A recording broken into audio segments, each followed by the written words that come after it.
So Eugene, thank you so much again to be a guest on this podcast. Really, really pleased to have you again, and this time about a completely different topic. This time about intuition. You published a number of books and articles around intuition, and I thought it would be very helpful for our listeners to get your views about what intuition is and what it isn't. Okay, thank you.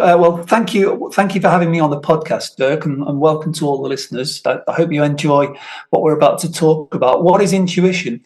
Intuition, simply put, is knowing without knowing how or why you know.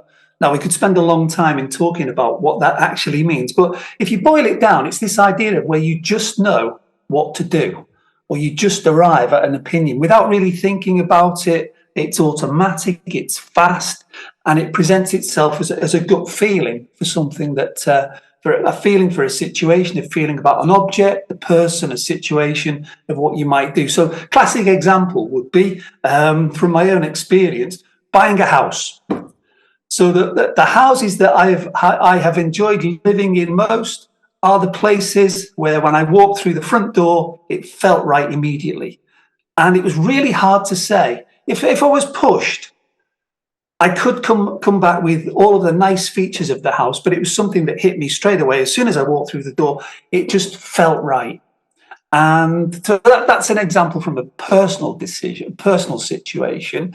But I guess in business as well, maybe listeners can think of situations they've been in, whether it's in an entrepreneur pitching to you, interviewing a candidate for a job, where you just know that something is or isn't right. It's that kind of signal inside the body, the gut feeling, as we say in English, the hunch, that tells you something, but you can't really explain why. You know without knowing how or why you know. So that's what it is. There's a lot more science behind it, which I'm sure we'll get into. So that's the first thing to say about it. The second thing to say about it is what it isn't. And I don't think it's a sixth sense.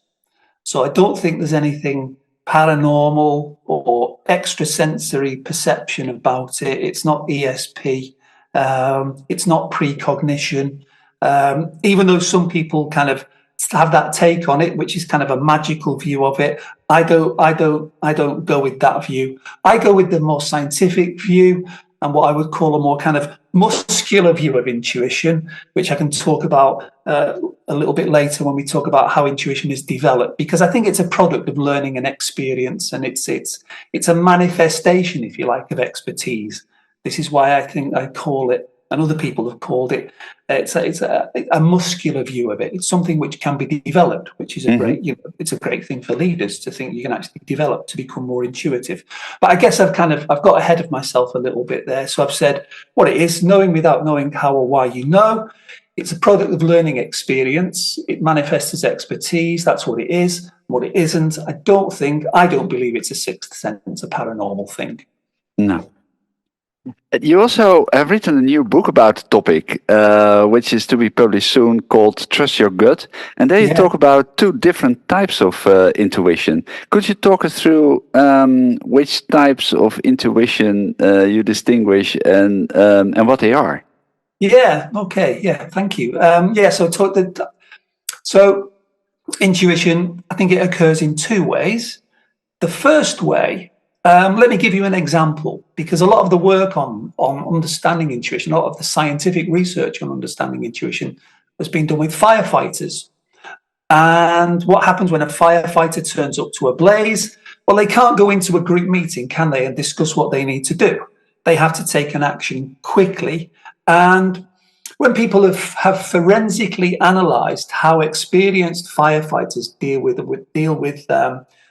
a blaze, is that when an experienced firefighter turns up to a blaze, there's a situation, a burning building.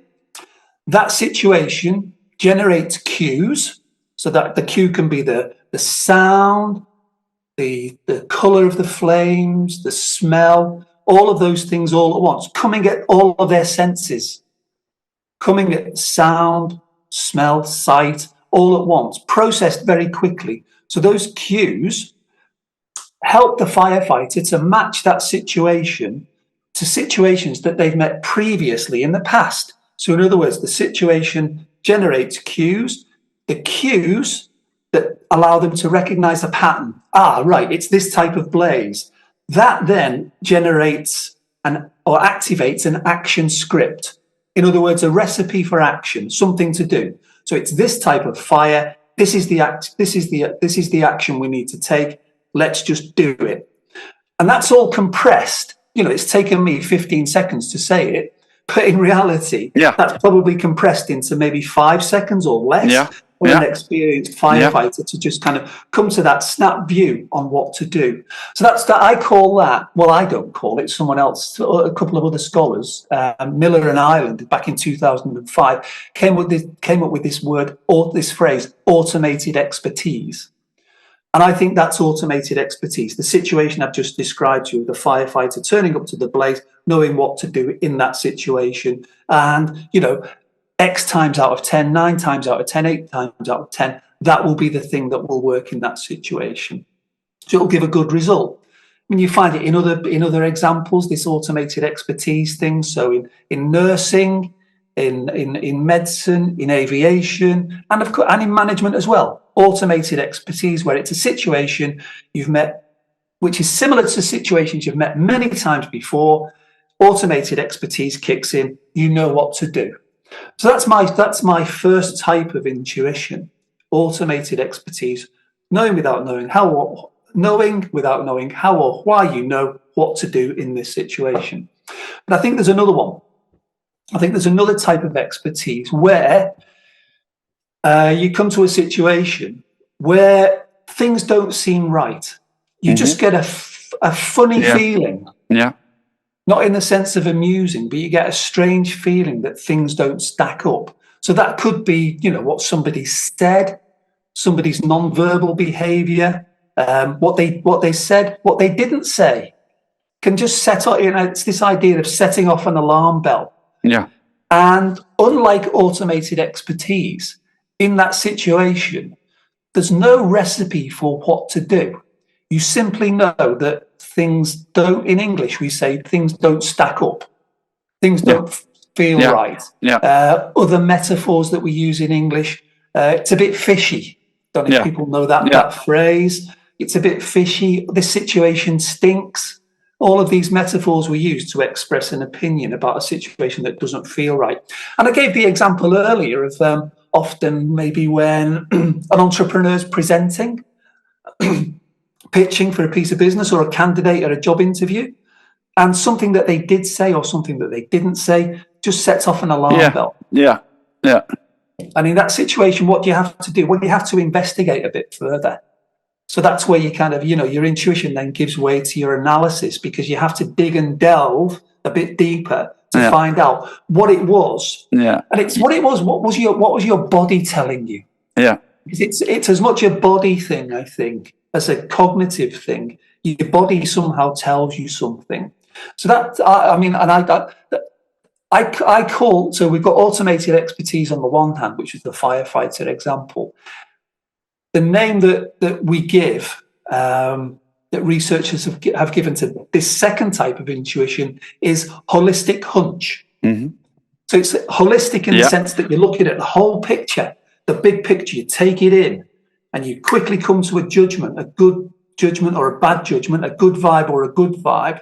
You quickly come to a judgment about the situation. So it's holistic, big picture view of the situation, and it's a hunch. It's hard to explain, but nonetheless it's there, and it's really difficult to ignore. So those are my two kind of the two types of intuition that ordinarily experienced in kind of everyday life and also in professional situations.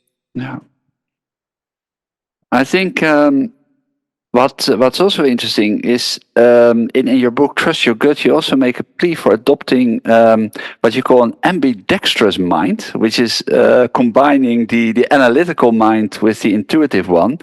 Could you perhaps briefly start with explaining to our listeners what let's say an ambidextrous, what the two minds are that make up the ambidextrous mind, and what their strengths and limitations are, and also how they can complement each other. Yeah, okay, yeah, thank you for that. So we've got two hands, yeah, so that's ambidexterity. An ambidextrous person can use their left and their right hand equally well. I'm very right-handed. But we've got one brain, but we've got two minds. And it's a theory that's been around in psychology for the best part of, 30 or 40 years. And the psychologists call it dual process theory. Another name for it, and my preferred name for it, is the two minds model. So think of it, one brain, two minds.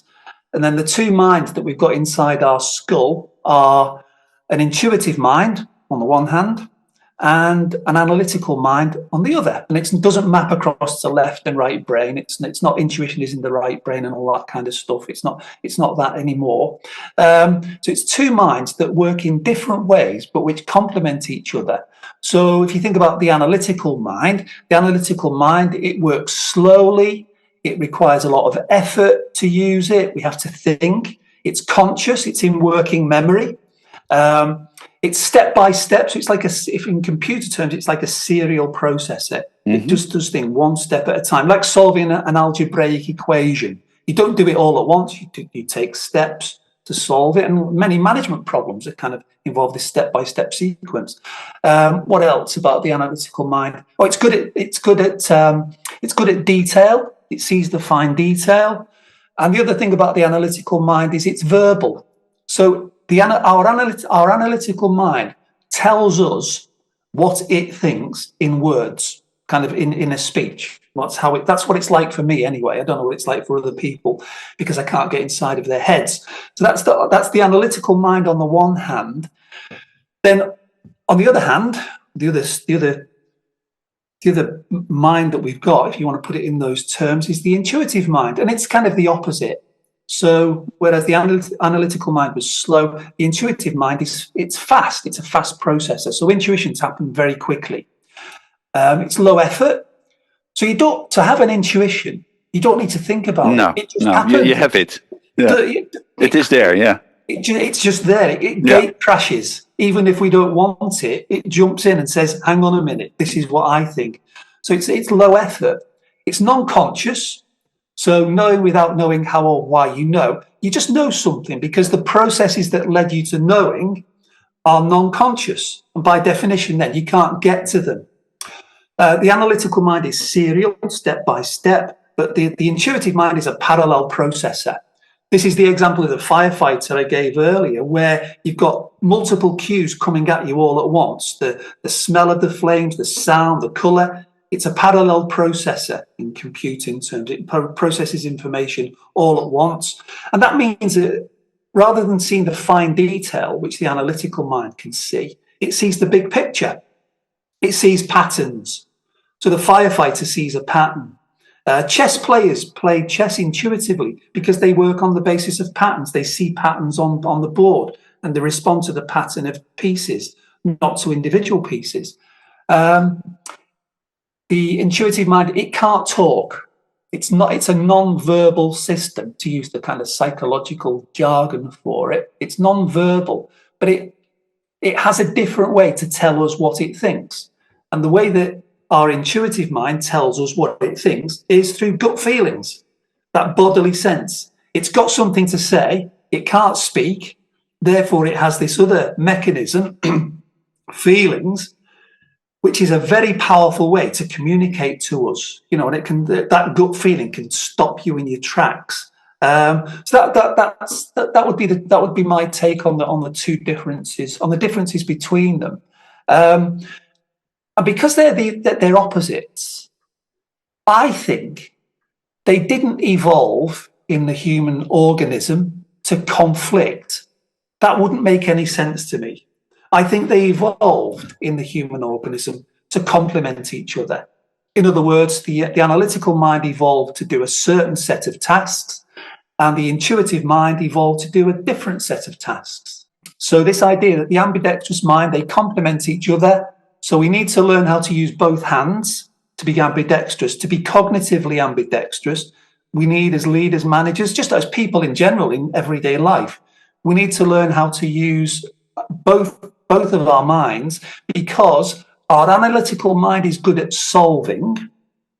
Machines are better, which you can come on to, but it's good at solving things, and it's good at justification and other things. It's good at analysing. So it's good at solving. It's a solving system. The intuitive mind, on the other hand, I think of it as it's a pattern recognition system, and it sees patterns. Even if a pattern doesn't exist, it will find one. And in that respect, it's good at sensing. So it's a sensing system. So analytical mind is a solving system. The intuitive mind is a sensing system. That's where I've got to with my kind of making sense of intuition, how it relates to analysis. Sorry. Yeah, no. I think that makes an awful lot of sense, and I think that also could give us the power, right? In the sense of being aware that we have two systems we could use. Could you think of a situation where you, as a leader, deliberately should say, "I know this is my, what my intuitive, thinking gives me, but yet it would be good if I went through the analysis nevertheless"? Would there be situations where you would have to consciously select one or the other to come into play? Yeah. I mean, your point there about a business leader reminds me of Jeff Bezos. And Jeff Bezos says that if you can take a decision in business with analysis, you should do. But he also says that most of the big decisions in business and in life in general have to be taken with instinct and intuition. And I think he's hit the nail on the head in a way there, because I think most business decisions and most decisions in life, to be honest, will involve both analysis and intuition. What psychologists have tended to do in the past is kind of put intuition and analysis against each other, kind of in opposition. And often the psychologists have come back and said, well, these are the errors that intuition can make, therefore you shouldn't use it. I don't believe that. I think intuition is powerful. We have it for a reason. So I think managers and in life in general, we don't have the luxury of choosing between intuition and analysis. We have to use them both, and we have to learn how to use them both. Now, in management education, so I work in a business school, and we teach students all the time how to be analytical. So we educate their analytical mind. What we don't do is educate their intuitive mind, but I think they have to learn to use both. So to pull it back to your question about, a decision maker, a manager or a leader confronted by a situation, a big decision, a consequential decision, I would say that in most situations you use both, but often one will lead. Intuition will lead or analysis will lead. And I think of it as almost like a traffic light. Think of it as a traffic light model.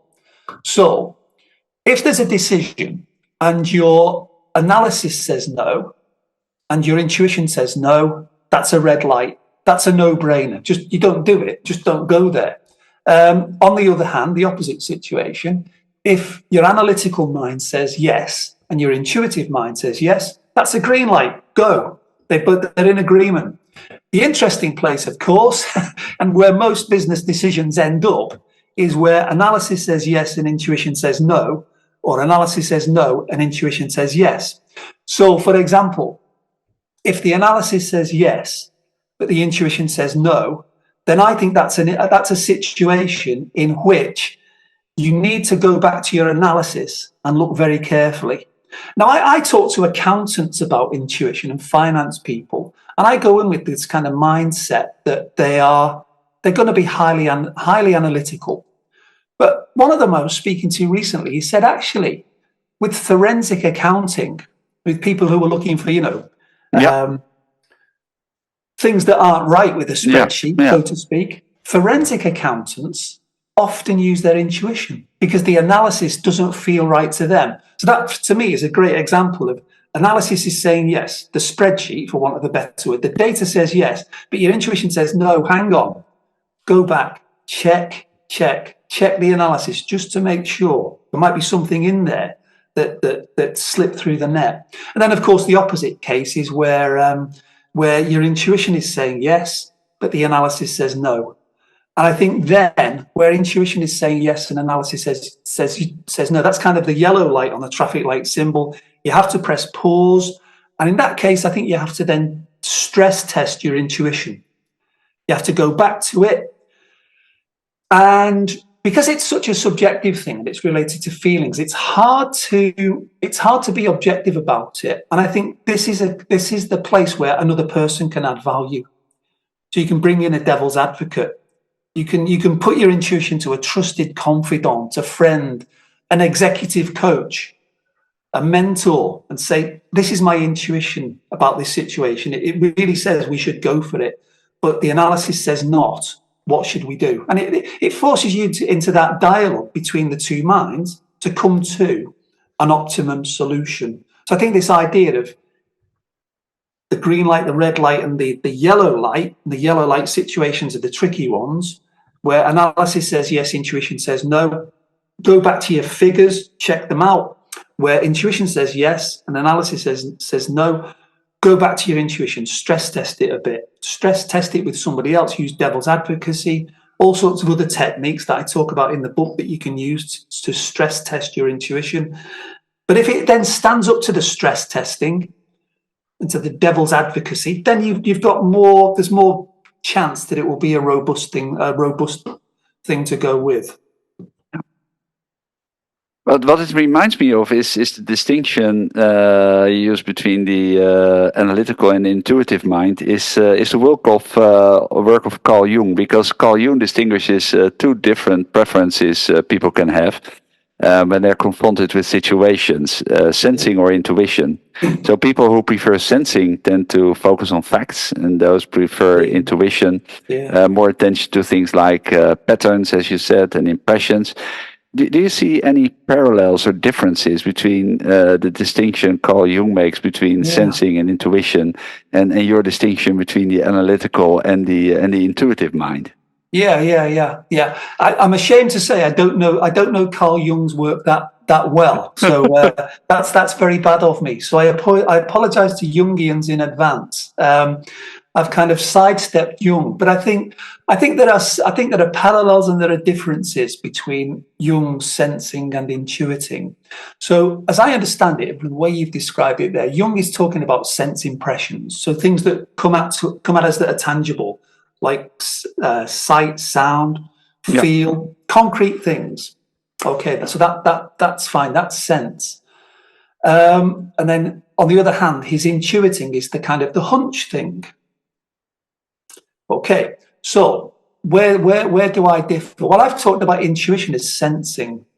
Well, what's the difference? I think what's happening with intuition is it's taking all of those sense impressions in Jungian terms.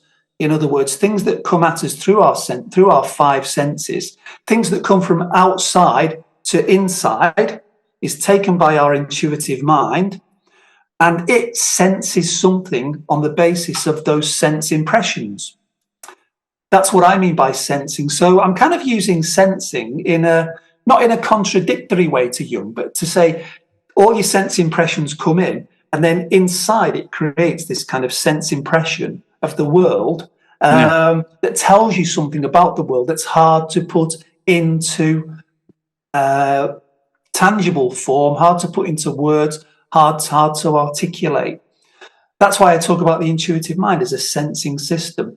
So it's almost as though Jungian sensing, thinking about it off the top of my head, it's almost as though Jungian sensing is from outside to in.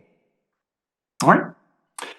Whereas my sensing of the intuitive mind, it's an internal sense. So it's almost as though it's from inside to out.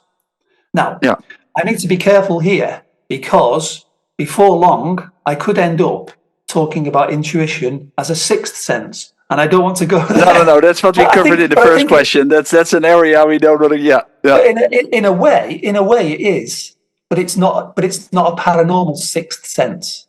It's almost like it's an internal. It's an internalized sixth sense for what? Yeah. Yeah. Yeah. Don't know if that Yeah. helps or confuses matters.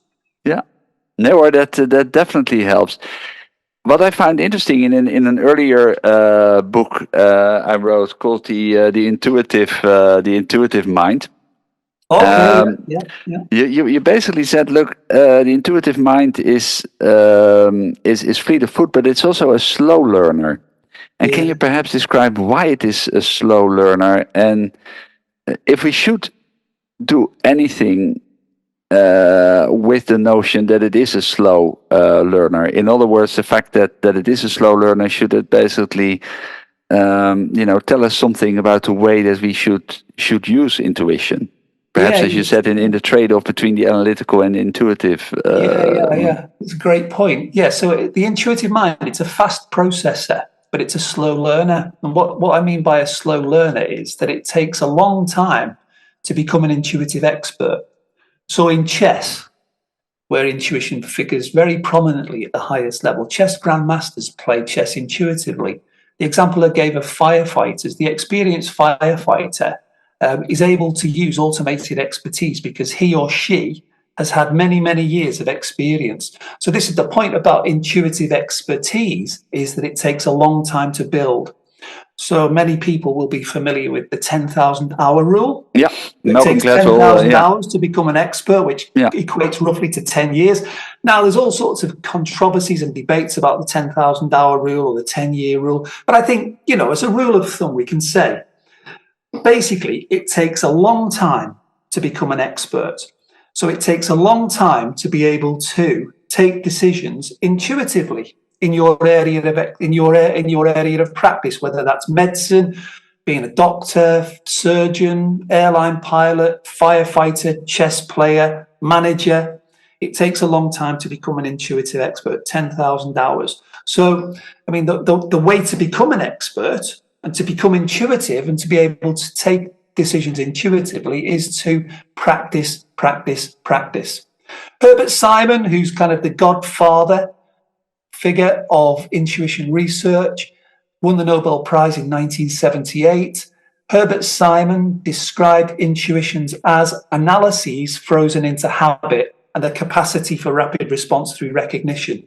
In other words, what Herbert Simon is saying there is that situations we've analysed carefully in the past, and we had to because we were novices, over a long time, 8, 10, 12 years, become frozen into intuitions, into habits.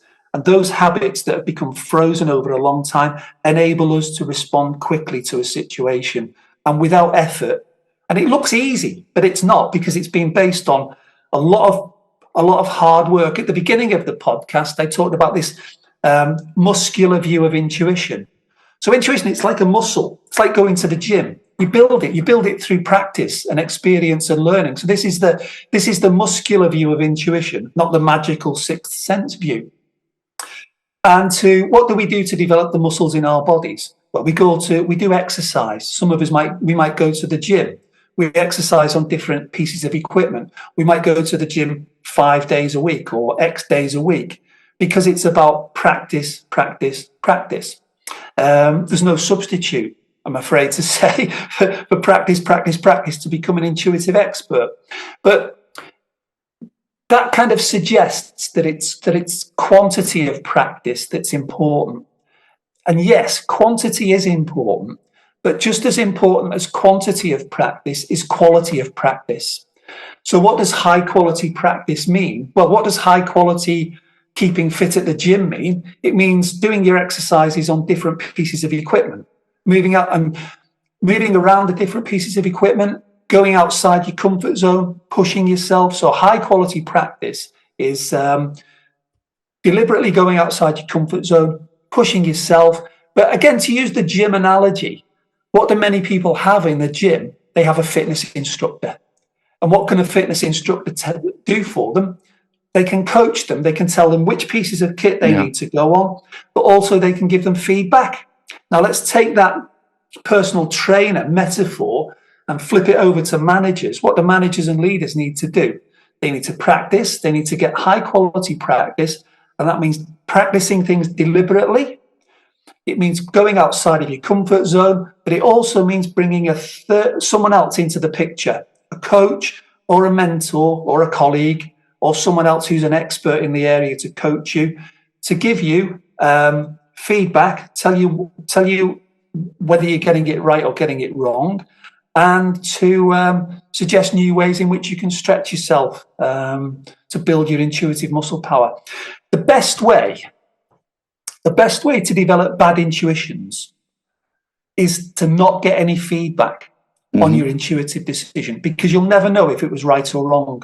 Yeah. So the best way to build good intuitions is to get coaching and feedback on your intuitions, and to practice, to arrange high quality practice. Because I think you can, this 10,000 hours thing, 10 years, I think it can be compressed. I think it can be accelerated. And I think it can be accelerated through high quality practice, which is deliberate practice, coaching, feedback. That can speed the whole thing up. The whole development cycle, yeah. Yeah. A completely different question is, we talked about, the analytical mind, the intuitive mind. Where and how do you see values entering decision-making processes? Is that a completely different dimension? Is it internalized in one, or is it the other? So if let's say business leaders need to take a decision, where and how do you see things like ethics and values entering the equation? Ethics and values. It's a great question. The traditional model of ethical judgment was a rational model. So it said, you analyze the situation. Then you come to an ethical judgment about what the right course of action is. That was kind of overturned around about 20 years ago in some work by a very eminent psychologist called Jonathan Haidt, who talked about what he called an intuitionist model of moral judgment. And he argued that it's not rational analysis that comes first in a moral judgment. It's an intuitive response. So when we're confronted with a moral dilemma, we have an intuitive gut reaction to that. And that intuitive reaction is very hard to shift. And Jonathan Haidt's research demonstrated that what human beings often do is they come to this intuitive response to a moral dilemma, then they justify it after the fact. So the moral intuition happens, and then following that, they come up with reasons for why that moral intuition is the case.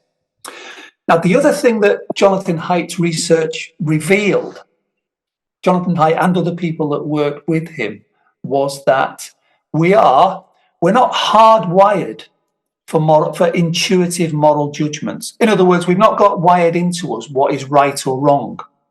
It's not in us innately. But what we are in a different way of thinking about wiring is we're soft wired. In other words, we come prepared in our nature to develop moral intuitions about things. Now, that can be really powerful, but it can also be really dangerous, because, of course, what can happen is our moral judgments can be developed, can be a culture, it can be nurtured in us to make bad moral decisions. We only need to think about, we can think of all sorts of situations in history where people's moral instincts have been shaped by tyrannical leaders to kind of follow them and do very, very evil things. So this idea that moral intuitions, yes, we do take moral judgments intuitively and instinctively almost, but that doesn't mean to say we're hardwired to do the right thing. We can actually our moral instincts can be shaped through persuasion and through powerful and charismatic leaders to respond in a particular way. In other words, our moral intuitions are quite malleable. They can be shaped, which is both, it's powerful and very dangerous. Yeah. Eugene, we discussed a number of topics around intuition and decision-making in this podcast. Are there any things we have not discussed so far that you would like to say around this topic? I think, for instance, in our pre-discussion, you had some particular ideas about AI. Is there anything else you want to share with us in this space? Yeah. Well, you've hit the nail on the head there, because with AI, and it's in the news every day, and AI is everywhere. So of course we can't talk about intuition without thinking about artificial intelligence, and thinking about whether artificial intuition is a possibility. Is it a possibility? I'm not sure. That's a whole new debate. But what I think we need to focus on is what are human beings? What does the human intuitive mind enable humans to do that a machine can't do? In other words, what value does intuition add to life in general, in the workplace? And one aspect of intuition that we've not discussed, but it is an important aspect of it, is creativity. Because intuition can lead to creative insights. It can be a great source of seeing connections, sensing connections, seeing patterns that other people haven't seen, and coming up with novel solutions. So that's what I call creative intuition. Now, okay, well, people will say, well, yeah, AI can be creative. Look at generative AI. Look at DALL-E, which can produce, Picasso-like pictures in an instant, or it can write a poem in the manner of Keats or Shakespeare. Yeah, it can. Because what it's doing is it's mimicking human creativity. Yeah. So my argument would be, in the sense of creative intuition, can AI ever truly be creative? Because all that the AI is doing is following the rules that the human being has given to it. Yeah. Whereas, on the other hand, what creative intuition does is it creates new rules, like this thinking outside of the box. Yeah. Now, people might argue, and it's an interest. I'd love to have the debate with them about whether AI can or will eventually be able to create new rules of its own that enable it to be as creative as a human being. But all I would say for the moment is I need to be convinced about that. Yeah, I mean, I think at the moment, creative intuition is one area in which humans have a big advantage over machines, even though machines can mimic human creativity. Yeah. Can they really be creative in themselves? Can they think outside the box in the same way that a human can? I'm not sure. No, I think it's a very very interesting thing that you say, and that's also drives my my conviction, and that I agree with you. I think it is the difference between mimicking and being original, and then going back to the original meaning of origin, basically creating something almost out of nothing. And I think I fully agree with you. I think AI is great at, in the sense of applying, combining, mimicking what's already around there. So in other words, create a new mix. But that's something different than to come up with an idea that's highly original and may have never been applied or publicized or known. And it's good at following rules. Yeah.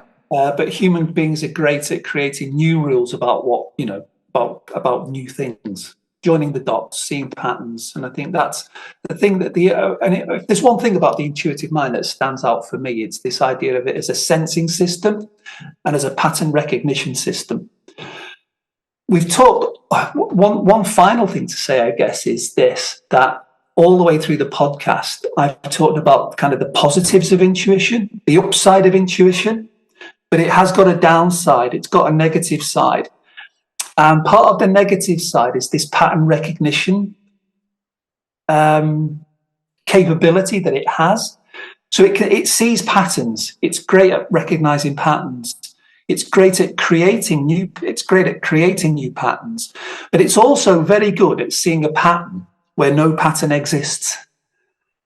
And one of the things that, when we talk about patterns, another word for a pattern is a stereotype. And what our intuitive mind is very good at is stereotyping people and coming to judgments about people on the basis of stereotypes. And that's just one example of a situation where we need to be very careful about the perils of the intuitive mind, because yes, it's powerful, but it's also perilous. Yeah. And as I say, we didn't get the chance to talk about the downside of intuition very much, but just a plug, unashamed plug for the new book. Chapter 7 is called How to Debias Your Intuitive Mind. So I go through all the sources of bias, like confirmation bias, all the long list of heuristics and biases, and talk about ways in which we can debug our intuitive mind of some of this inherent tendency that it has to see patterns where none exist, or to think of people in terms of stereotypes. And of course, that can then lead to all sorts of very negative outcomes, such as prejudice, bias, wishful thinking, and all of that. And that's something that we really do need to avoid. So it's got the intuitive mind, it's powerful, but it's also perilous. It's marvelous, but it's flawed. Yeah, it's a little bit crude to a certain extent. It wants to force everything to a pattern, even and thereby it might miss, let's say, unique elements which should basically take it out. Yeah, absolutely. Yeah. Well, thank you so much, Eugene, for the interview. I really learned a lot from it, and I think our viewers and listeners will as well. So thank you. My pleasure, and thank you for your perceptive questions, especially the one about Jung, which made me think on my feet, and I had to trust my intuition, and I hope I got it right. I think you have. But there are enough expert listeners on the podcast who could comment on that. So thank you so much, Eugene, and wishing you a lovely day. And you, take care. Thank you, Dirk. Bye-bye. Good. Bye-bye. Bye.